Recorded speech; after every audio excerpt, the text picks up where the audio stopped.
नमस्कार दोस्तों, स्वागत है आपका लर्निफाई के यूट्यूब चैनल में। यह है अपनी आधुनिक भारतीय इतिहास की सीरीज़ और जिसमें आज हम देखने वाले हैं रेजिडेंट और सर्वोच्चता के बारे में। इस सीरीज़ में हमने ऑलरेडी देख लिया है भारत की पुलिस व्यवस्था के बारे में, भारतीय सेना के बारे में, और पिछला जो लेक्चर था उसमें हमने देख लिया है भारत की सिविल सेवा के बारे में, है ना। जो आज जिसकी हम तैयारी कर रहे हैं IAS IPS all India civil services, इसकी स्थापना किस प्रकार से भारत में होती है, इन सर्विसेज की स्थापना किस प्रकार से होती है ना, वो उसका उद्भव पूरा हमने देख लिया था। ठीक है, तो आज हम देख लेते हैं रेजिडेंट और सर्वोच्चता के बारे में। रेजिडेंट्स का नाम आपने मेरे मुंह से बहुत बार सुना होगा। आज हम देख ही लेते हैं कि रेजिडेंट हैं कौन, इनका पता आज कर ही लेते हैं। देखिए, जब फौलादी ढांचे वाली सिविल सेवा भारत में राज कर रही थी तब भारतीय उपमहाद्वीप का लगभग 40% भाग किसके कब्जे में हुआ करता था? कंपनी के कब्जे में। और उसके बाद में आगे चलकर वो किसके कब्जे में आ जाता है? महारानी के अप्रत्यक्ष शासन के अधीन आ जाता है। कब? जब 1857 की क्रांति होती है। उसके बाद 1858 में ब्रिटेन की जो रानी होती है उसकी घोषणा होती है और भारत का जो साम्राज्य हुआ करता था वो अब कंपनी से लेकर किसके पास आ जाता है? ताज के पास आ जाता है। वहाँ का जो ताज, क्राउन जो होता ना, यानी अब ब्रिटिश राजा की वो संपत्ति हो जाती है, जो भारत का साम्राज्य होता है वो, जो कि अब तक किसका हुआ करता था? कंपनी का, है ना। तब तक देखिए जो राज हुआ करता था यानी ब्रिटिश राज, वो देसी राजा महाराजा, वहाँ पर देखिए राज तो ब्रिटिश देसी महाराजा किया करते थे, परंतु शासन कौन क्या करते थे? रेजिडेंट और राजनीतिक एजेंट क्या करते थे। अब आप कहोगे सर ये क्या बात है, राज ये करते थे शासन ये करते थे। देखिए, राज करने में और शासन करने में दोनों में फ़र्क होता है। भारत पे राज कौन करता है? हाँ जी, तो मैं बात बता रहा था, राज करने में और शासन करने में फ़र्क क्या होता है। भारत पर राज किसका है? तो भारत में राज है किसका? प्रेसिडेंट का, यानी कि राष्ट्रपति का। मगर शासन कौन संभालता है? प्रधानमंत्री, है ना। जितने भी शासकीय कार्य किए जाते हैं वो प्रेसिडेंट यानी राष्ट्रपति के नाम से किए जाते हैं, परंतु शासन कौन संभालता है? प्रधानमंत्री। इसी प्रकार से राज तो राजा कर रहे थे, परंतु उनका शासन कार्य कौन संभाल रहा था? वो संभाल रहे थे जो रेजिडेंट और राजनीतिक एजेंट हुआ करते थे वो, है ना। जब भारत में ईस्ट इंडिया कंपनी के कार्यकलाप की प्रकृति जो हुआ करती थी वो व्यापारिक से बदलकर राजनीतिक हुई, तब भारत के जो रजवाड़े हुआ करते थे उनके दरबारों में व्यापारिक एजेंट जो है वो जो नियुक्त किए गए थे, वो व्यापारिक एजेंट देखिए वो कंपनी के व्यापारिक हितों की देखभाल करना उनका काम हुआ करता था। यानी हुआ क्या करता था आप समझिए, पुराने ज़माने में मुगल काल में किस प्रकार से हुआ करता था कि जैसे, एक मिनट नया पेज ले लेते हैं। यहाँ पे है मुगल सम्राट, है ना, मुगल सम्राट है यहाँ पर, और इसके नीचे देखिए बहुत सारे राजा, अधीनस्थ राजा हुआ करते थे, है ना। तो ये अधीनस्थ राजा क्या करते थे? एक व्यक्ति को अपना वकील बनाकर भेजा करते थे सम्राट के दरबार में। तो ये व्यक्ति जो है सम्राट के दरबार में होता था। अब सम्राट को जब भी इससे कोई बात करनी होती थी राजा से, तो ये इस वकील से बात करता था, और ये वकील जो है फिर एकदम राजा का प्रतिनिधि होता था, राजा की बिहाफ पे ये बातें करता था। तो सेम टू सेम हुआ क्या करता था, इन राजाओं के अब दरबारों में ब्रिटिश एजेंट और रेजिडेंटों की नियुक्ति की जाने लगी, है ना। अब ये ब्रिटिश रेजिडेंट देखिए क्या इनका काम तो क्या था, पहले जब कंपनी हुआ करती थी तो ये ब्रिटिश तो लोग तो ये कहते थे कि देखिए हमारा यही उद्देश्य है कि हमारे जो व्यापारिक हित है ना वो सुरक्षित रहे, इसलिए हम आपको आपके दरबार में इसको नियुक्त कर रहे हैं, ताकि मान लो कल को हमें कोई दिक्कत हो तो ये आपसे बात कर लें, है ना। जब सहायक संधि स्वीकार की जाती है, सहायक संधि, लॉर्ड वेलेस्ली की सहायक संधि स्वीकार की जाती है, तो उस संधि की एक शर्त होती है कि आपके दरबार में एक रेजिडेंट नियुक्त होगा। अगर छोटा राज्य है तो उसमें एक राजनीतिक एजेंट नियुक्त होता था, बड़ा राज्य है तो उसमें एक रेजिडेंट नियुक्त होता था, है ना। तो वो रेजिडेंट उधर ही उसके दरबार में रहता था और कुछ भी नीति अपनानी होती थी तो ये डिक्टेट करता था राजा को कि भैया ऐसा मत करो, ऐसा करो, ऐसा मत करो, ऐसा करो, है ना। ठीक है, ये वहाँ पर जाके पटेल बना करता था। फिर देखिए जब व्यापारिक हितों की देखभाल करना शुरुआत में इनका काम हुआ करता था, परंतु बाद में ये रेजिडेंट देखिए ये क्या करने लगे, कंपनी या राज और देशी रजवाड़ों के बीच में राजनीतिक संबंधों का भी संचालन ये करने लग जाते हैं। पहले सिर्फ व्यापारिक हितों का जो ध्यान रखना इनका काम होता है, बाद में राजनीतिक हित जो संबंध होते हैं वो भी ये संचालित करने लगते हैं। यानी कंपनी के बीच में और जो देशी रजवाड़े थे उनके बीच में जो राजनीतिक संबंध स्थापित होंगे वो इनके माध्यम से ही स्थापित होंगे, है ना। इस प्रकार से ये कार्य करने लगे थे। देखिए माइकल फिशर नाम के एक इतिहासकार हुए, उन्होंने क्या तर्क दिया है कि रेजिडेंसी की व्यवस्था, माफ़ कीजिएगा, रेजिडेंसी की जो ये व्यवस्था थी वो अद्भुत हुआ करती थी, ये यूरोप की साम्राज्यिक परंपरा में ये नहीं पाई जाती थी। यानी ऐसी व्यवस्था यूरोप में कहीं नहीं पाई जाती थी। और नए ही मुगलों के व्यवस्था जो हुआ करती थी ना, वकीलों वाली व्यवस्था जो अभी मैंने थोड़ी देर पहले बताई, वो वकीलों की व्यवस्था से भी ये भिन्न हुआ करती थी। तो ये अलग ही एक जो है चीज़ हुआ करती थी, है ना। अब ये वकील जो हुआ करते थे, इनको जो भी अधीनस्थ राजा हुआ करते थे, वो कुलीन शाही दरबार में अपने प्रतिनिधि के तौर पे नियुक्त किया करते थे। जैसे मैंने ऑलरेडी आपको बता दिया कि जो ये अधीनस्थ राजा कुलीनों जो है शाही दरबार में नियुक्त किया करते थे, जो मुगल सम्राट है उसके दरबार में नियुक्त किया करते थे, ठीक है। अब रेजिडेंसी व्यवस्था का अर्थ क्या हो गया? प्रभुसत्ता की पुनर्परिभाषा। और सर्वोच्चता के यहाँ पर मतलब क्या हो गया कि सर्वोच्चता यहाँ किसके हाथ में है? ब्रिटिशर्स के हाथ में यहाँ पर सर्वोच्चता है। उन लोगों को, राजा जो हुआ करते थे, उनको सिर्फ घरेलू प्रभुसत्ता बनी रहने दी गई उनकी। यानी कि आप जो है अपने महल में कुछ भी करो, हमें मतलब नहीं है। महल से बाहर अगर आप कुछ करते हो, कोई विदेशी संबंध बनाते हो किसी दूसरे राजा के साथ में, कोई जो यूरोपीय और अमेरिकन जो है उनको आप सेना में भर्ती करते हो तो नहीं कर पाओगे, हमसे आपको लेनी पड़ेगी परमिशन, ठीक है। कोई युद्ध करते हो तो युद्ध हमारी सहायता से करोगे, संधि करनी है तो उसमें बीच में हस्ताक्षर हम करेंगे, है ना। सिर्फ और सिर्फ उनकी प्रभुसत्ता घरेलू मामलों में बना के रख देगी कि कौन तुम्हारा राजा बनेगा। उसमें भी देखिए वो कभी कभी हस्तक्षेप करते थे। आज जो भी छोटे मोटे उनके दरबार से संबंधित काम हुआ करते थे कि वो अपना मंत्री किसको बनाएगा, इतनी छोटी छोटी चीज़ें जो है राजा को करने दी जाती थी। बाकी जो है प्रभुसत्ता किसके हाथ में हुआ करती थी? अंग्रेजों के हाथ में हुआ करती थी। और भारतीय रजवाड़ों की ये स्थिति, अब देखिए, ये प्रभुसत्ता, इनकी दोयम दर्जे की प्रभुसत्ता जो है वो यहाँ पर बनाकर रख दी जाती है। और ये जो शर्तें हुआ करती थी इनकी संधियों की, जो भी अंग्रेजों के बीच में हुआ करती थी, वो भी अलग अलग राजाओं के साथ अलग अलग प्रकार की संधियाँ होती थी। उसके आधार पर ये शर्तें निर्धारित होती थी। किसी राजा के साथ संधि में ये निर्धारित कर लिया कि भैया मंत्री, अगर तो कोई भी मंत्री नियुक्त करेगा, खास तौर से फाइनेंस मिनिस्टर तो नियुक्त करेगा, क्योंकि वित्त के ऊपर नज़र रहती थी अंग्रेजों की, पैसा इनको चाहिए। तो अगर वित्त मंत्री की नियुक्ति करेगा तो उसमें भैया रेजिडेंट की सहमति की आवश्यकता होगी। इस प्रकार से शर्तें अलग अलग ये थोप दिया करते थे, है ना।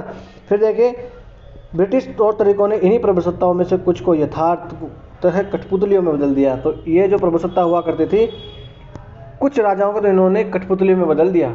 यानी कि अब सारे काम वही होते थे जो रेजिडेंट उनको कहता था। उनकी पूरी जो सर्वोच्चता प्रभुसत्ता हुआ करती थी वो उनकी मात्र महलों तक बन के सीमित रह गई थी कि महल में आज खाना कौन सा बनेगा ये वो अपनी मर्जी से तय कर सकते थे, ठीक है ना। अब आगे देखते हैं। अब भारत में जब कंपनी का साम्राज्य और भी बढ़ गया और वित्तीय और मानवीय दोनों प्रकार के संसाधनों पर भारतीय राज्यों के ऊपर अपना अप्रत्यक्ष शासन बनाए रखना बेहतर समझा जब कंपनी ने, है ना। क्योंकि सीधे सीधे नियंत्रण करना ठीक नहीं होगा, क्योंकि जब 1857 की क्रांति में वही राज्य जो है ज़्यादा प्रभावित हुए जहाँ पर सीधे सीधे अंग्रेजों ने राज्य किया था। जहाँ पर अप्रत्यक्ष रूप से अंग्रेज राज्य कर रहे थे, वहाँ पर उन लोगों ने तो बल्कि अंग्रेजों का साथ दिया था, है ना। अब देखिए, यहाँ पर यह भी तय करना जो है अलग अलग जो है सिचुएशन पर निर्भर होता था कि कौन से राजा के साथ किस प्रकार की संधि करी जाएगी, और ये जो है ये ब्रिटेन की ये जो रेजिडेंसी व्यवस्था है ये हम लागू करें कि नहीं लागू करें, किस आधार पर ये तय होती थी। देखिए, जो राज्य अंग्रेजों की सैन्य शक्ति को चुनौती देने की हालत में नहीं थे ना, उनको अपने हालत पे छोड़ दिया जाता था कि तुम मरो, है ना, क्योंकि तुम हमें जो है चुनौती देने लायक ही नहीं हो। और कोई राज्य है एकदम दूर है, कहीं कोने में है, उसको भी छोड़ दिया जाता था। जैसे कहा जाता था ना कि भूटान जो है वो कभी किसी का गुलाम नहीं बना, क्योंकि भूटान एक दूर जो है हिमालय की तराई में, वहाँ पर छोटा सा राज्य है, बहुत दूर है, ना इतनी शक्ति है उसमें, तो इसलिए उसको गुलाम बनाने की जरूरत नहीं पड़ेगी। क्यों यार, वहाँ पर ना इतनी कोई खेती होती है, क्या ही टैक्स वहाँ से वसूलेंगे फालतू में, तो रहने दो उसको, है ना। इस प्रकार से उनको अछूता छोड़ दिया जाता है। फिर देखिए, जिनके पास खेती की ज़मीनें कम होती थी ना, इसका मतलब खेती की ज़मीन कम है, मतलब पैसा वहाँ पर टैक्स का मिलेगा नहीं, तो उनको भी छोड़ दिया जाता था कि तुम भी जाओ मज़े करो, है ना। तो इस प्रकार से इसमें अलग अलग प्रकार के जो बातें होती थी उनके आधार पर ये संधियाँ अलग अलग राज्यों के साथ ये की जाती थी। और ये जो रेजिडेंसी व्यवस्था है वो भी हमेशा एक जैसी नहीं बनी रही, इसमें भी उतार चढ़ाव आते रहते हैं, है ना। अगर माइकल फिशर की बात करें, माइकल फिशर एक इतिहासकार हैं, माइकल फिशर की अगर हम बात करें तो ये कहते हैं कि 1857 के विद्रोह तक भारत में ये जो अप्रत्यक्ष शासन हुआ करता था ना रेजिडेंस के माध्यम से, अप्रत्यक्ष शासन ही है, रेजिडेंस को नियुक्त कर दिया वहाँ पर, प्रत्यक्ष रूप से तो बोले राजा कर रहा है मगर अप्रत्यक्ष रूप से अंग्रेज शासन कर रहे हैं। तो इसमें जो माइकल फिशर साहब है ये कहते हैं कि भैया 3 मुझे चरण इसमें दिखाई देते हैं। तो पहला चरण इन्होंने बताया 1764 से लेकर 97 तक। ये कौन सा काल है? 1764 में बक्सर का युद्ध होता है, 65 में वहाँ पर जो है बंगाल, बिहार, उड़ीसा की इनको इलाहाबाद की संधि के द्वारा बाद में इनको दीवानी मिल जाती है ना। तो 1764 से लेकर 1797 तक, यानी कि वेलेजली के आने से पहले तक। वेलेजली कब आया था? 1798 में आया था वेलेजली, और कब तक? 1805 ईस्वी तक रहता है। तो तब तक जो है एक इनको चरण दिखता है। दूसरा चरण इनको दिखता है 97 से लेकर 40 ईस्वी तक इनको एक चरण दिखता है, यानी कि माफ़ कीजिएगा 1797 से लेकर 1840 ईस्वी तक इनको एक चरण दिखता है, जिसमें क्या होता है? जिसमें आक्रामक जो प्रसारवाद दिखता है। फिर एक होता है आगे 1841 से लेकर 1857 तक का काल, एक काल होता है ना। तो ये 3 चरण इनको दिखते हैं। इन तीनों चरणों की एक एक करके हम अब देख लेते हैं व्याख्या की किस प्रकार से ये चरणों में क्या क्या होता है। तो पहला जो चरण है इसमें देखिए बक्सर का युद्ध हो जाता है। फिर मुर्शिदाबाद, अवध और हैदराबाद में कंपनी के रेजिडेंटों की नियुक्ति कर दी जाती है। और सबसे पहले जो है रेजिडेंट कहाँ नियुक्त किया जाता है? हैदराबाद में, क्योंकि सहायक संधि सबसे पहले कौन स्वीकार करता है? तो हैदराबाद ही स्वीकार करता है। ये देखिए, ये है लॉर्ड वेलेजली।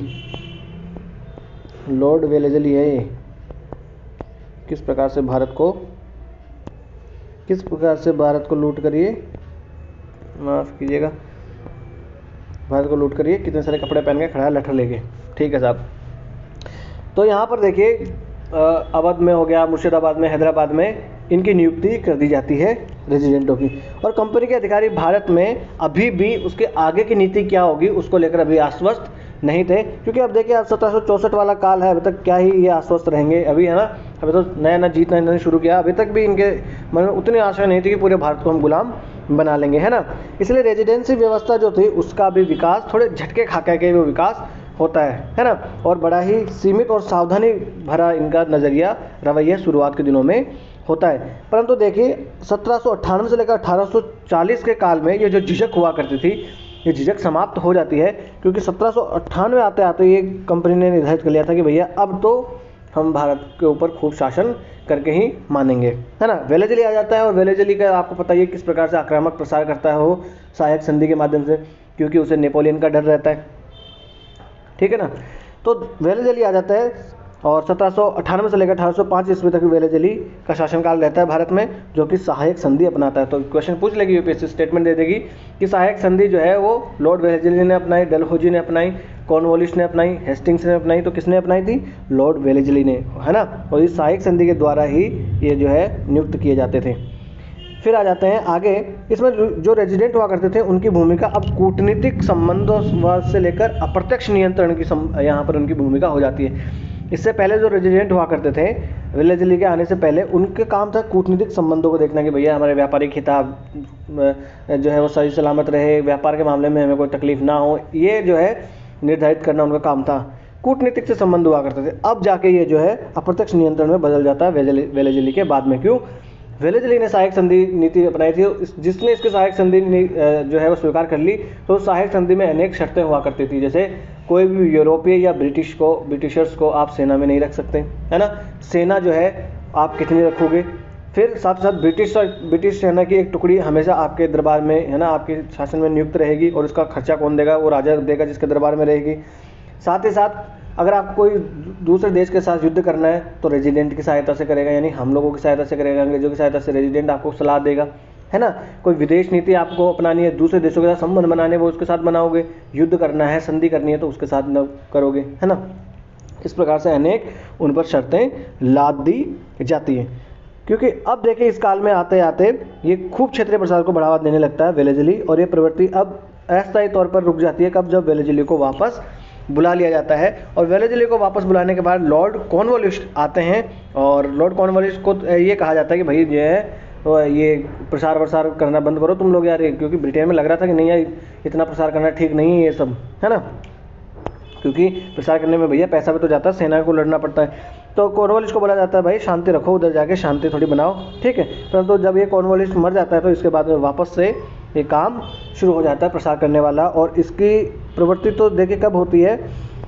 जब 1841 के बाद में इसकी प्रवृत्ति और ज़्यादा बढ़ जाती है ना। जिसमें देखिए जो अफगानों के विरुद्ध जो अभियान चलाया जाता है, जिसमें प्रथम जो अफगान अभियान हुआ करता था वो असफल हो जाता है मैंने बताया था ना किस प्रकार से शाह शुजा को बिठाने की कोशिश की जाती है अंग्रेज़ों के द्वारा, और महाराजा रणजीत सिंह और मिलकर शाह शुजा को बिठाने की कोशिश करते हैं वहाँ पर, परंतु उसको भगा दिया जाता है। ठीक है, तो इस प्रकार से अब आगे आगे आके ये चलने लगता है। फिर तीसरे काल में तो इनका प्रसार और भी ज़्यादा बढ़ जाता है, 1841 से लेकर 1857 का काल, और इसमें भी सबका बाप जो आता है वो आता है लॉर्ड डलहौजी। डलहौजी लेके आता है डॉक्ट्रिन ऑफ लैप्स, यानी विलय का सिद्धांत। तो ये डॉक्ट्रिन ऑफ लैप्स कौन सी चिड़िया का नाम है? तो डॉक्ट्रिन ऑफ लैप्स का मतलब है कि देखिए हुआ क्या करता था, अगर मान लो कोई भी भारतीय राजा है, उसकी कोई संतान पैदा नहीं हुई, तो नॉर्मली क्या हुआ करता था, वो कोई संतान गोद ले लेता था और उसके बाद में वो संतान उसकी राजा बन जाती थी। मगर अंग्रेज़ों ने अब कह दिया, देखिए बेटा, अगर आपकी कोई संतान पैदा नहीं हुई, कोई मेल वारिस आपका पैदा नहीं हुआ, है ना, मेल, फीमेल नहीं, मेल वारिस अगर आपका पैदा नहीं हुआ तो आपका राज्य मिला लिया जाएगा ब्रिटिश साम्राज्य के अंतर्गत। और अगर मान लो और भी बहुत सारे कारणों की वजह से इनको मिलाया जा सकता था, जैसे कुशासन के आधार पर, जैसे अवध का विलय किसके आधार पर किया गया था? कुशासन के आधार पर, है ना। और झांसी का किसके आधार पर किया गया था? वहाँ पर कोई भी वैध उत्तराधिकारी नहीं हुआ करता था, है ना। तो इस प्रकार से ये जो है राज्य हड़प नीति डलहौजी की, डलहौजी लेकर आता है भारत में। और बाद में कहा जाता है कि इसी की वजह से देखिए 1857 की क्रांति में ये भी एक महत्वपूर्ण भूमिका निभाता है, क्योंकि 1856 में अवध जो है उसका इस बार किया जाता है, क्या, विलय कर लिया जाता है कुशासन के आधार पर। कि वाजिद अली शाह तो सिर्फ गानों में लगे रहते हैं, उन्हें मतलब नहीं है शासन करने से, इसलिए वाजिद अली शाह को पकड़ लिया जाता है और गिरफ्तार कर लिया जाता है और ये राज्य का हड़प कर लिया जाता है।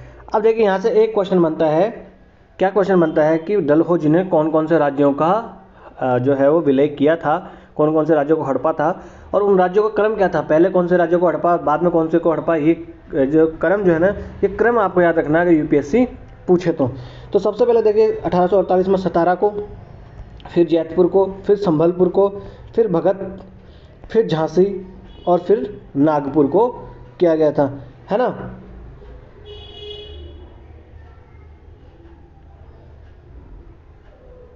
तो इसको याद करने का तरीका, एक हमारे एक सर थे, उन्होंने बताया था, सजे सब उझाना, है ना। सतारा, जैतपुर, संबलपुर, और ये यहाँ पर आ गया भगत, और सब उदयपुर का, झा मतलब झांसी और ना मतलब नागपुर का।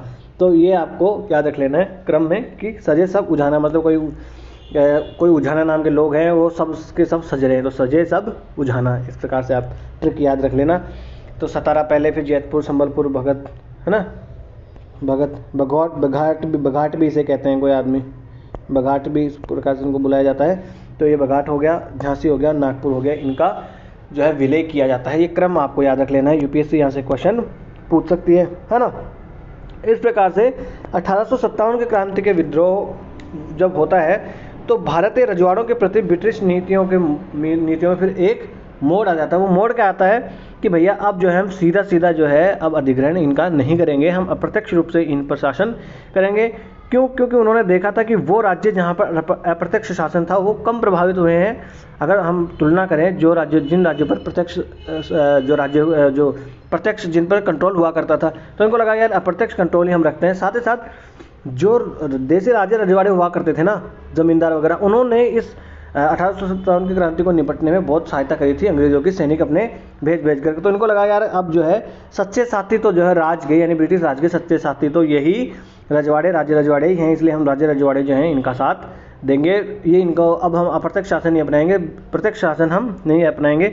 इसलिए देखिए 1857 के बाद, क्रांति के बाद में कोई राज्य जो है उसका हड़प नहीं किया जाता है। हालांकि अगर कोई राजा बकवास करता है तो उस राजा को ही वो पदच्युत कर देते हैं, बदल देते हैं, परंतु बहुत ही कम ऐसे मामले, ना के बराबर, जहाँ पर जो है प्रत्यक्ष रूप से हड़प होता है। ठीक है। और जब 1858 को 1 नवंबर 1858 को महारानी घोषणा करती है खुद की तरह देसी राजाओं के अधिकार, गरिमा और सम्मान का ध्यान रखने की प्रतिबद्धता व्यक्त की जाती है कि भैया जिस प्रकार से हमारा सम्मान है उस प्रकार से अब हम देसी राजाओं का भी सम्मान करेंगे। फिर देखिए लॉर्ड कैनिंग, तो लॉर्ड कैनिंग जो है वो कब से कब तक रहते हैं? 1856 से लेकर 1862 ईस्वी तक ये जो है भारत के वायसराय, और भारत के पहले वायसराय कहा जाए तो यही है वायसराय। ये गवर्नर जनरल भी थे और ये वायसराय भी थे, क्योंकि गवर्नर जनरल कब तक, 1857 तक तो जो है गवर्नर जनरल ही होते थे।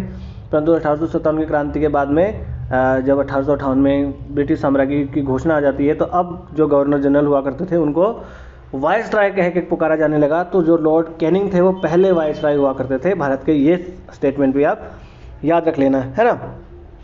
तो वायसराय कैनिंग कहता है देशी राजवंशों को कि भाई हम जो है आपका कोई भी राजवंश है उसको समाप्त नहीं करेंगे, आश्वासन देता है। और गोद लिवाई की 150 सनदें भी ये जारी करता है कि भैया जिसके अगर मेल उत्तराधिकारी नहीं भी है तो आप कोई नहीं गोद ले लो, मैं जो है ये सनद जारी कर रहा हूँ। सनद मतलब राज्यादेश हुआ करता था, तो वो सनद जारी करके मतलब आप अभी भी आपका वैध उत्तराधिकारी उसे माना जा सकता था अगर आप किसी को गोद लेते हो तो भी, है ना। जो दत्तक उत्तराधिकारी होते थे उनको मान्यता दी जाती थी, है ना। परंतु इसका अर्थ देखिए ये कभी नहीं था कि भारतीय रजवाड़ों को बिना किसी सुधारों के छोड़ दिया जाता। मतलब बात ये है कि अब रजवाड़ों को सीधा हड़पा नहीं जाएगा, परंतु ये ऐसा नहीं कि अब रजवाड़ों को छोड़ दिया गया कि आप मजे करो जाके, नहीं नहीं नहीं नहीं नहीं। अभी भी वो क्या करते थे, उनको डिक्टेट करते रहते थे, भैया ये जन कल्याणकारी योजनाएं चलाओ, ये शिक्षा जो है इसकी नीतियाँ अपनाओ, ये स्कूल खोलो वहाँ पर, है ना। इस प्रकार से वो उनको कहते रहते थे, यानी सुशासन का उन पर दबाव डालते रहते थे कि भैया सुशासन जो है वो लेकर आओ, ठीक है ना। फिर देखिए लॉर्ड मेयो जब आता है तो लॉर्ड मेयो का शासनकाल होता है 1869 से लेकर 1872 ईस्वी तक। तो लॉर्ड मेयो जब भारत में वायसराय बनकर आता है तो वो बड़ा ही एक सुधारवाद का लक्ष्य लेकर आता है कि भैया मुझे बहुत सारे सुधार करने यहाँ पर, है ना।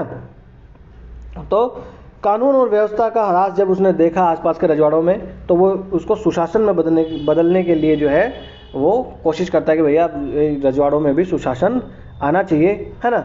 और उसका समर्थन देखिए नवयुवा तुर्क नहीं है, तर्क है। तो उसका जो समर्थन है वो नवयुवा जो तर्क हुआ करते थे उन्होंने भी दिया कि भैया राजाओं पर अपने शासन में सुधार लाने के ऊपर बल तो दिया ही जाना चाहिए। तो देखिए यहाँ पर अब लॉर्ड मेयो का नाम मेंशन हुआ, तो लॉर्ड मेयो के बारे में हम जान लेते हैं।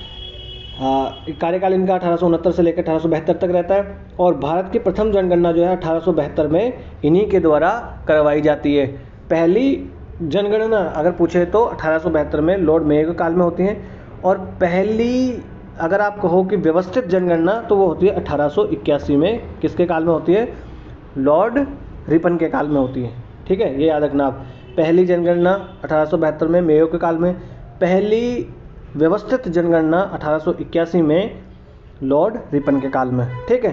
साथ ही साथ ये कृषि विभाग की स्थापना भी करता है और राजस्थान में एक मेयो कॉलेज बनाता है अजमेर में। इस अजमेर में मेयो कॉलेज में कौन पढ़ते हैं, इसमें पढ़ते हैं जो राजा महाराजे हुआ करते थे ना देसी, उनके लोंडे लफाड़े इसमें पढ़ा करते हैं। समझ रहे हैं बात, यानी उनके बच्चे जो है प्रिंसेस वगैरह कहाँ पढ़ेंगे, यहाँ पढ़ेंगे इसमें, ठीक है।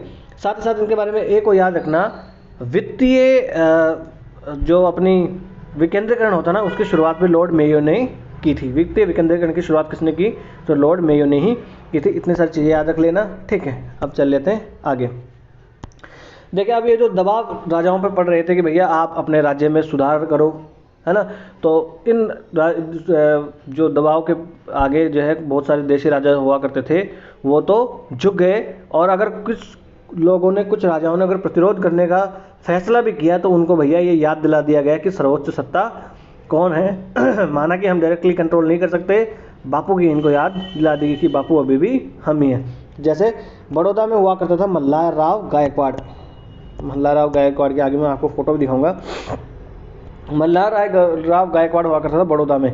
ये बंदा नहीं सुनता था, तो इसको क्या किया गया कि भैया आप जो है वो शासन ठीक से नहीं संभाल पा रहे हैं, एक काम करो उतरो नीचे, है। तो ये उतर नहीं रहा था, मार रैपटे इसके नीचे उतार दिया गया। 1875 में मल्हार राव गायकवाड़ को सत्ताच्युत कर दिया गया क्योंकि ये बहुत ज़्यादा नेता बन रहा था और अंग्रेज़ों के सामने जिसने नेता बनने की कोशिश की उस आदमी का हालत आप समझ सकते हो उसकी क्या ही हालत हुई होगी, ठीक है। इसी प्रकार से बात में देखिए 1880 के दशक में राष्ट्रवाद जब अपने यहाँ पर धीरे धीरे फैलने लगता है राजनीति में, तो राष्ट्रवाद में क्या होता है, फिर ये भी सुधारवाद की मांगे करने लगते हैं भारत में। और जो लॉर्ड लिटन आता है, लॉर्ड लिटन का कब से 1870 से 1876 तक का शासनकाल होता है लॉर्ड लिटन का। देखिए मैंने आपको कहा था ना, हिस्ट्री जब तक मैं आपको पढ़ाऊंगा मैं सारे वायसराय और गवर्नर जनरल का काल आपको याद करा दूंगा। एक दिन में रटने बैठोगे याद नहीं होगा, ऐसे बार बार आपको मैं बताता चलूँगा आपको याद हो जाएगा, है ना। लॉर्ड लिटन जो 1870 से 1876 के बीच में इसका काल होता है। ये इसका मानना ये था कि जो ये राजा हुआ करते थे, परंपरागत राजा वगैरह, यही भारत के सच्चे प्रतिनिधि है और भारतीय जनता के स्वाभाविक नेता यही हो सकते हैं, है ना। भाई कोई ना कोई तो नेता चाहिए, तो स्वाभाविक नेता कौन हो सकता है? ये देसी राजा रजवाड़े ही हो सकते हैं। पर उनको साथ ही साथ जो ब्रिटिश शान शौकत हुआ करती थी उसकी भी याद दिला दी जाती थी कि भैया अभी भी नेता कौन है, बापू कौन है, हम ही हैं, याद रखना इस बात को कभी भी मत भूलना, है ना। जैसे गायकवाड़ को याद दिला दिया गया था। ठीक है साहब। अब देखिए जनवरी 1877 में एक शाही दरबार आयोजित किया जाता है। देखिए ये शाही दरबार की फ़ोटो है यहाँ पर। शाही दरबार में अब देखिए जो जितना बड़ा राजा होता था उसमें उसको उतनी तोपों की सलामी दी जाती थी। तो जैसे जो ब्रिटिश सम्राट हुआ करता था उसको 101 तोपों की सलामी दी जाती थी। जो भारत में वायसराय हुआ करता था उसको 31 तोपों की सलामी दी जाती थी।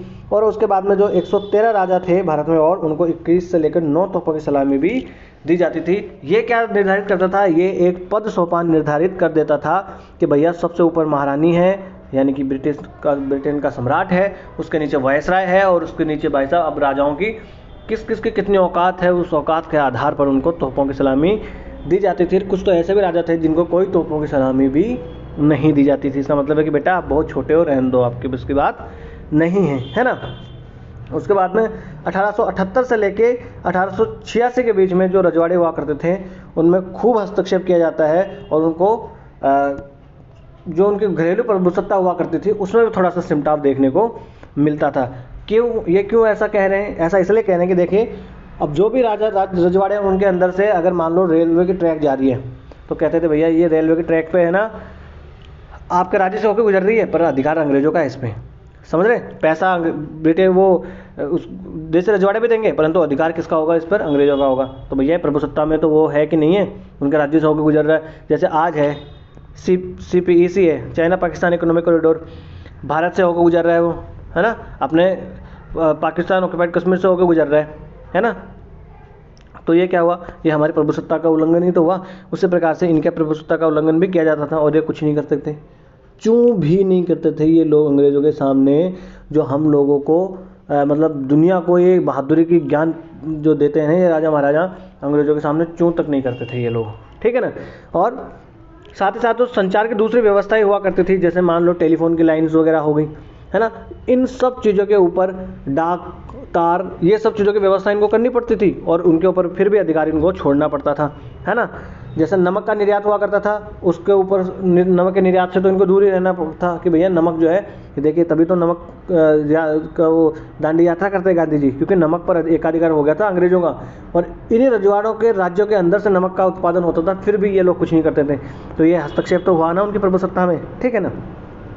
साथ ही साथ जो लीगल टेंडर हुआ करता था उसमें ब्रिटिश भारत की मुद्राओं को इनको स्वीकार करना पड़ता था। ये देखिए ये महारानी का सिक्का है, देखिए ये इनको स्वीकार करना पड़ता था, ये चाह कर भी मना नहीं कर सकते थे। अब देखिए लीगल टेंडर का मतलब क्या होता है?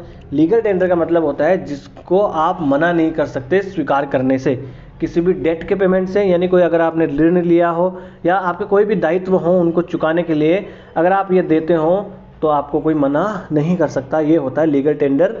यूपीएससी ने इस पर भी क्वेश्चन पूछ लिया था एक बार, है ना। ठीक है साहब। फिर आ जाता है लॉर्ड कर्जन, और लॉर्ड कर्जन का काल होता है 1898 से लेकर 1905 ईस्वी तक, है ना। तो देखिए आपको एक याद नहीं आ रहा, लॉर्ड वेलेजली वाला, लॉर्ड वेलेजली, उसमें तो सेम काल हुआ करता था, कितना 1798 से लेकर 1805, है ना। और इसका कितना है 1898, 100 साल आगे है बस, वेलेजली से 100 साल आगे लॉर्ड कर्जन, और दोनों एक जैसे आदमी हुआ करते थे।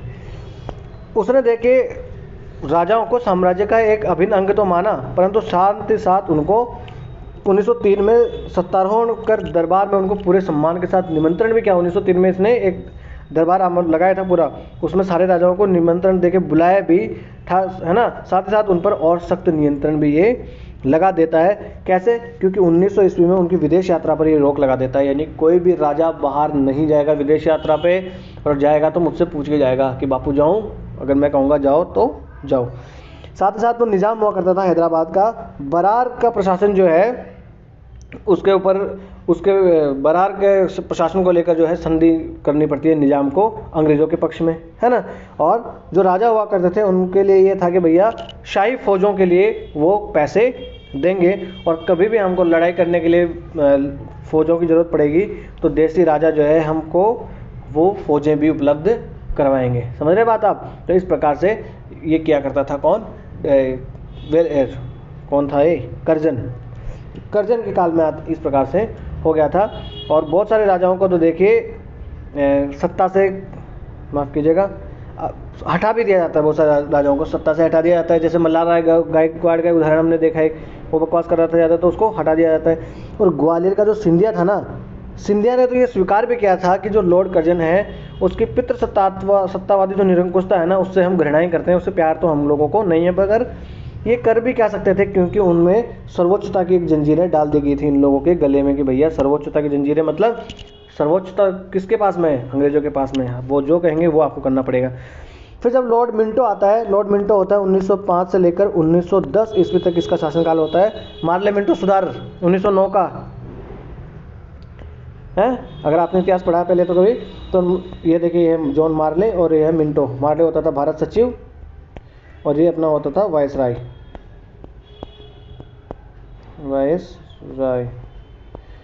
इसलिए इसको मार्ले मिंटो सुधार भी कहा जाता है 1909 के अधिनियम को, है ना। तो जब मिंटो भारत में आता है तब जाके थोड़ा सा इनके ऊपर थोड़ा सा मतलब ढील आती है, परंतु बाद में भी देखें ये काम तो चलता ही रहता है। और 1909 में जो है ऐतिहासिक भाषण ये देता है जिसमें ये लेजिस फेयर की नीति की घोषणा करता है। लेजिस फेयर की नीति होती है कि हम जो है कोई हस्तक्षेप नहीं करेंगे, जैसा चल रहा है वैसा चलने देंगे। ये होता है लेजिस फेयर का मतलब होता है कोई हस्तक्षेप, बाहरी हस्तक्षेप नहीं करना होता लेजिस फेयर, है ना। और ब्रिटिश भारत में जो भी राजनीतिक धाराएं फैल रही थी उनको जो है रोकना था इनको, जैसे रजवाड़ों को कि भैया आपको देखिए आप समझो 1909 तक भारत में जो है अब भारतीय स्वतंत्रता आंदोलन खूब चल पड़ा था। समझ रहे हैं बात? स्वदेशी आंदोलन ऑलरेडी हो चुका 1906 ईस्वी में। तो अब इनको ये था कि भैया आप जो है देसी रजवाड़ों में ये कोई भी इस प्रकार का काम आप नहीं होने दोगे, आंदोलन वगैरह, है ना। ये देखिए सहायक संधि किस प्रकार से की जाती थी अंग्रेज़ों के साथ, है ना। फिर देखिए यही स्थिति जो विश्व युद्ध होता है पहला, वहाँ तक ये बनी रहती है। और प्रथम विश्व युद्ध के बाद में थोड़ी सी रजवाड़ों के प्रति एक नीतिगत परिवर्तन आ जाता है ना। फिर भी जो सर्वोच्चता की व्यवस्था थी वो उसमें तो रेजिडेंट अभी भी हुआ करते थे और रेजिडेंटों की खूब वहाँ पर चला करती थी, है ना। उनको देखिए ब्रिटिश एजेंटों के जरिए जो है बाहरी दुनिया के साथ कोई भी संपर्क बनाना तो ब्रिटिश एजेंटों के माध्यम से बनाना पड़ता था। शाही फौजों का एक दस्ता हमेशा दरबार में रखना पड़ता था और उसका खर्चा भी राजाओं को देना पड़ता था। और साम्राज्य यानी ब्रिटिश साम्राज्य की सेना के लिए जब भी सेना की आवश्यकता होगी तो भैया इन राजाओं को भेजना पड़ता था बिना किसी नानुकुर के। और भारतीय जो राजा हुआ करते थे वो उनकी सेना जो है अंग्रेज़ों के लिए प्रथम विश्व युद्ध में जा के लड़ी हैं अलग अलग देशों में, है ना। प्रथम विश्व युद्ध में लड़ी है, द्वितीय विश्व युद्ध में लड़ी है ना। राजस्थान में बीकानेर के राजा हुआ करते थे गंगा सिंह जी। ये अपनी सेना गंगा रिसाला के साथ गए थे लड़ने के लिए। अरब में जाके ये लड़के आए थे ब्रिटिशर्स के लिए द्वितीय विश्व युद्ध में, शायद द्वितीय या प्रथम विश्व युद्ध में ये गए थे। प्रथम विश्व युद्ध में गए थे शायद से गंगा सिंह जी। तो इस प्रकार से राजा जो हैं वो वहाँ पर लड़ा करते थे इनके लिए। साथ ही साथ जो डाक तार और दूसरे प्रकार की जो व्यवस्थाएं हुआ करती थी उनमें इनको पैसा भी देना पड़ता था और पैसे देने के साथ साथ इनको उस पर अधिकार भी छोड़ना पड़ता था। भाई अपने उनके रजवाड़ों के राज्य में से होकर कोई डाक की वो कोई व्यवस्था हो रही है, तार की कोई व्यवस्था हो रही है, कोई टेलीफोन की व्यवस्था हो रही है, उसके ऊपर पैसा भी दो और साथ में साथ उनका कोई अधिकार भी उन पर नहीं होता था। देखिए ये है मल्हार राव गायकवाड़। और ये राजा देखिए एक छोटा सा पुलिस बल भी ये रखा करते थे ताकि शांति व्यवस्था बनाए रखा जा सके वहाँ पर। और इनको ये कहा जाता था कि भैया स्वास्थ्य और शिक्षा पर आप ध्यान दो, है ना, सार्वजनिक सुविधाओं के ऊपर आप ध्यान दो। परंतु ये बहुत कम ध्यान दिया करते थे, है ना। कौन कम ध्यान दिया करते थे? ये जो भी देसी राज्य रजवाड़े हुआ करते थे इनके ऊपर कम ही ध्यान दिया करते थे। और ये जो कुछ राज्य ने जो है ये शुरू भी किया, जैसे बड़ौदा हो गया, मैसूर हो गया, त्रावणकोर हो गया, कोचीन हो गया, इन राजाओं ने अगर थोड़ा बहुत सुधार किया भी तो ये एक तरीके से आपको मानो तो एक अपवाद ही हुआ करता था कि इन लोगों ने ये शिक्षा पर, स्वास्थ्य पर खर्च करना शुरू किया, बाकी राजा नहीं किया करते थे, है ना। अब देखिए आगे आ जाते हैं। बड़े राज्य हुआ करते थे, उसमें रेजिडेंटों की और छोटे राज्यों के मामले में जो राजनीतिक एजेंटों की नियुक्ति की जाती थी, और ये बड़े दबंग आदमी हुआ करते थे क्योंकि इनको पता था बापू तो हम ही हैं। एक मिनट पानी P low.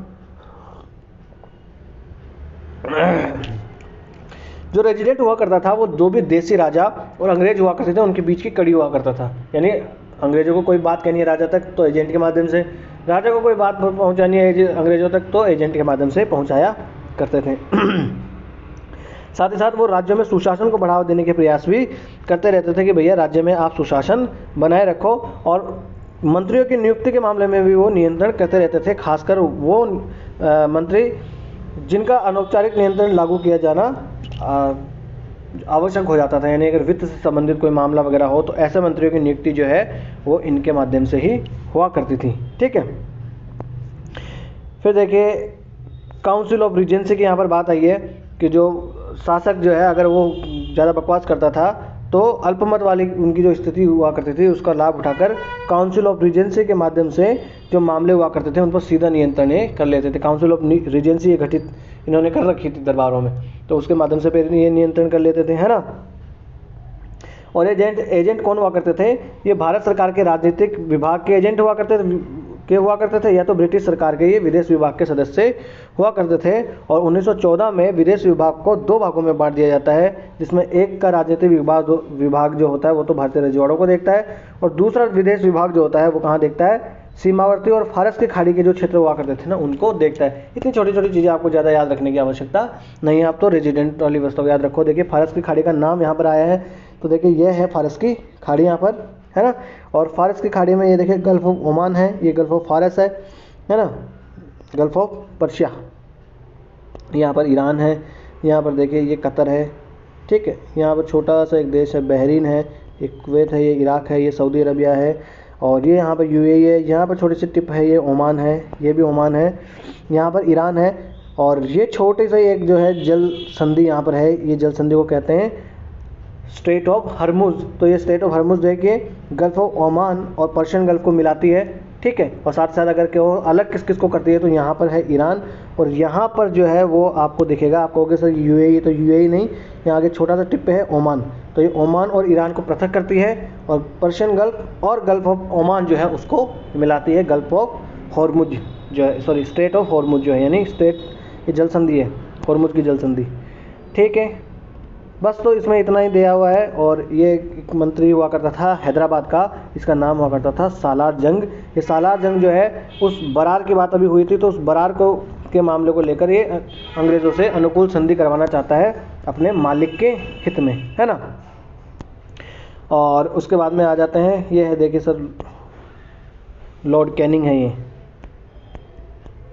Lord Canning Bharat के पहले वायसराय है।